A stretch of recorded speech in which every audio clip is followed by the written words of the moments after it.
The Bible in your reading from the English Standard Version for July the 4th is Job chapters 29, 30, and Acts chapter 12. Job chapter 29. And Job again took up his discourse and said, "Oh, that I were as in the months of old, as in the days when God watched over me, when his lamp shone upon my head, and by his light I walked through darkness, as I was in my prime when the friendship of God was upon my tent, when the Almighty was yet with me, when my children were all around me, when my steps were washed with butter, and the rock poured out from me streams of oil. When I went out to the gate of the city, when I prepared my seat in the square, the young men saw me and withdrew, and the aged rose and stood. The princes refrained from talking and laid their hand on their mouth. The voice of the nobles was hushed, and their tongue stuck to the roof of their mouth. When the ear heard it, it called me blessed, and when the eye saw, it approved. Because I delivered the poor who cried for help, and the fatherless who had none to help him. The blessing of him who was about to perish came upon me, and I caused the widow's heart to sing for joy. I put on righteousness, and it clothed me. My justice was like a robe and a turban. I was eyes to the blind and feet to the lame. I was a father to the needy, and I searched out the cause of him whom I did not know. I broke the fangs of the unrighteous and made him drop his prey from his teeth. Then I thought, I shall die in my nest, and I shall multiply my days as the sand. My roots spread out to the waters with the dew at night on my branches. My glory fresh with me, and my bow ever new in my hand. Men listened to me and waited and kept silence for my counsel. After I spoke, they did not speak again, and my word dropped upon them.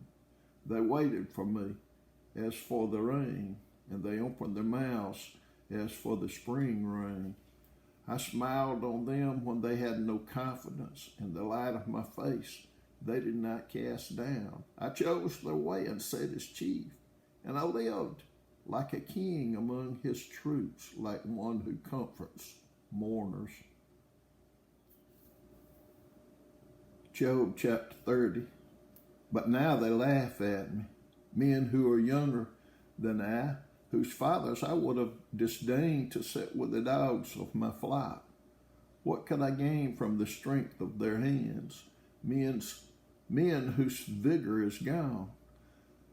Through want and hard hunger they gnaw the dry ground by night in waste and desolation. They pick saltwort and the leaves of bushes and the roots of the broom tree for their food. They are driven out from human company. They shout after them as after a thief.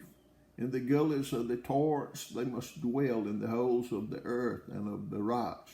Among the bushes they bray, under the nettles they huddle together. A senseless, a nameless brood, they have been whipped out of the land, and now I have become their song. I am a byword to them. They abhor me.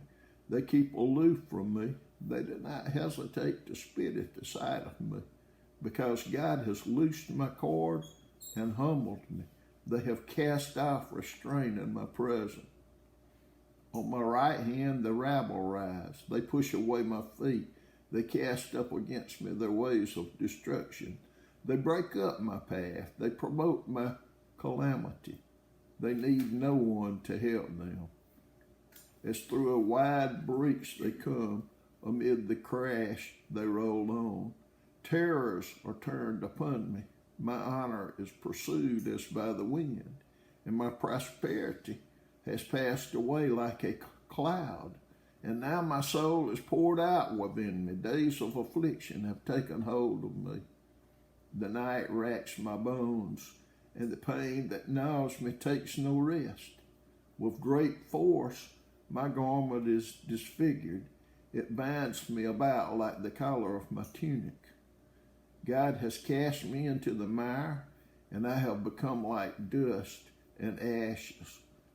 I cry to you for help, and you do not answer me. I stand, and you only look at me. You have turned cruel to me. With the might of your hand, you persecute me. You lift me up on the wind. You make me ride on it, and you toss me about in the roar of the storm. For I know that you will bring me to death and to the house appointed for all living. Yet does not one in a heap of ruins stretch out his hands, and in his disaster cry for help? Did not I wait for him whose day was hard? Was not my soul grieved for the needy? But when I hoped for good, evil came, and when I waited for light, darkness came. My inward parts are in turmoil and never still. Days of affliction come to meet me. I go about darkened, but not by the sun. I stand up in the assembly and cry for help. I am a brother of jackals and a companion of ostriches. My skin turns black and falls from me, and my bones burn with heat. My lyre is turned to mourning, and my pipe to the voice of those who weep. Acts chapter 12. About that time, Herod the king laid violent hands on some who belonged to the church.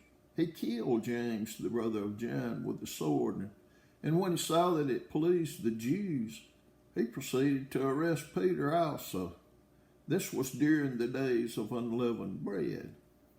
And when he had seized him, he put him in prison, delivering him over to 4 squads of soldiers to guard him, intending after the Passover to bring him out to the people.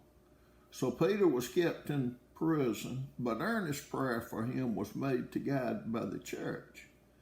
Now when Herod was about to bring him out, on that very night Peter was sleeping between 2 soldiers, bound with 2 chains, and sentries before the door were guarding the prison. And behold, an angel of the Lord stood next to him, and a light shone in the cell. He struck Peter on the side and woke him, and saying, "Get up quickly." And the chains fell off his hands. And the angel said to him, "Dress yourself and put on your sandals." And he did so. And he said to him, "Wrap your cloak around you and follow me." And he went out and followed him.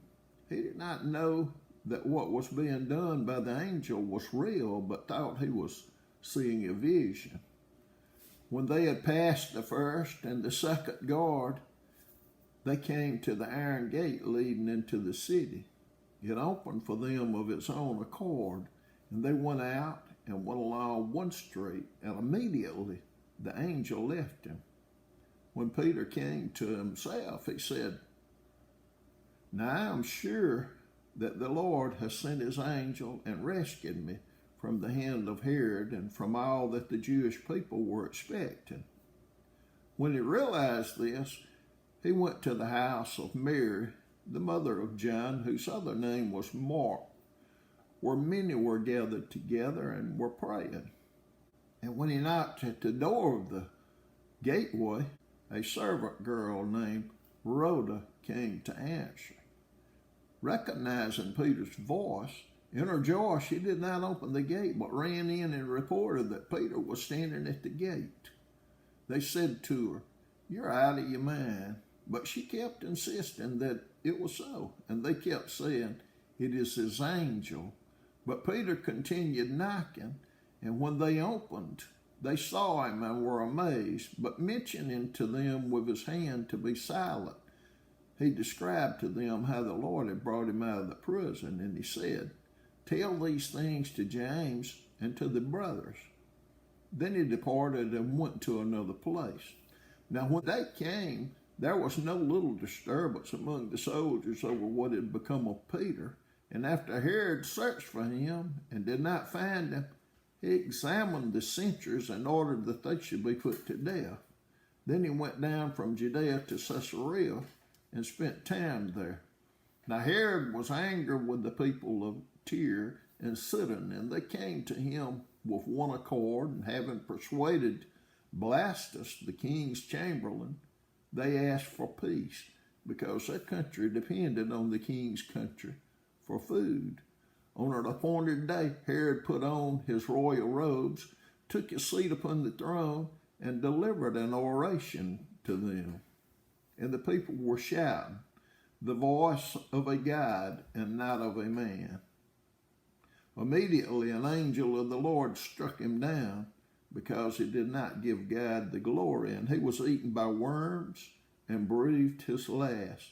But the word of God increased and multiplied, and Barnabas and Saul returned from Jerusalem when they had completed their service, bringing with them John, whose other name was Mark.